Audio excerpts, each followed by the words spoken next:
इस हफ्ते हम रूह कुद्स के काम के मुतालिक बातचीत कर रहे हैं, हमारी जिंदगियों में और उनकी जिंदगियों में जिनसे हम मोहब्बत करते हैं और चाहते हैं कि वो यीशु मसीह को जाने।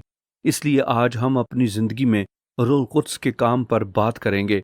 हमें जरूर रूह कुद्स से भरे रहना चाहिए, लेकिन रूह कुद्स से भरने के लिए जरूरी है कि हम अपने आप को खाली करें उन चीजों से जो हमें वो बनने से रोकती हैं और वो करने से रोकती हैं जो खुदा चाहता है कि हम करें। हमें अपने गुनाहों का इकरार करना लाजमी है। पहला यूहन्ना बाब 1 और आयत 8 कहती है, अगर हम कहें कि हम बेगुनाह हैं तो अपने आप को फरेब देते हैं और हम में सच्चाई नहीं। हमें दयानतदार होना चाहिए।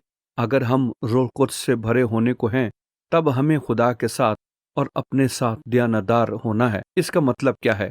इसका मतलब है कि हम गलत रवैयों, ख्यालात और एहसासात का इकरार करें और वो काम जो हमें करने चाहिए और हम कर नहीं रहे और जिनसे खुदा खुश नहीं, इन सब का इकरार करें। और वो 9 आयत में कहता है कि अगर हम अपने गुनाहों का इकरार करें तो वो हमारे गुनाहों को मुआफ करने और हमें सारी नाराज़गी से पाक करने में सच्चा और आदल है। सुनिए, अगर आप खुदा के साथ दयानतदार हैं, अगर आप ये कहने के लिए रजामंद हैं कि खुदा मैं गलती यानी गुनाह करता रहा हूँ और इसे छोड़ने के लिए तैयार हूँ, तो वो आपको साफ करेगा और आपकी जिंदगी से उसे दूर कर देगा।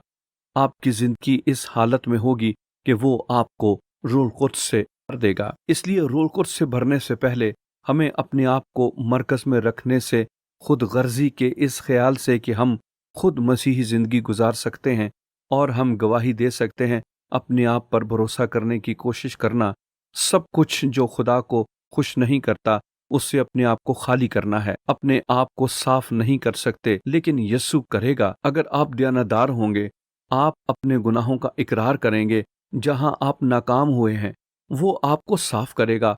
और जब वो आपको साफ करेगा यानी पाक करेगा, तो आप कहेंगे मैं आजाद हूं, हालेलुया। और आप उस मकाम पर होंगे कि रूह कुद्स को मौका दें कि वो आपकी जिंदगी को संभाले।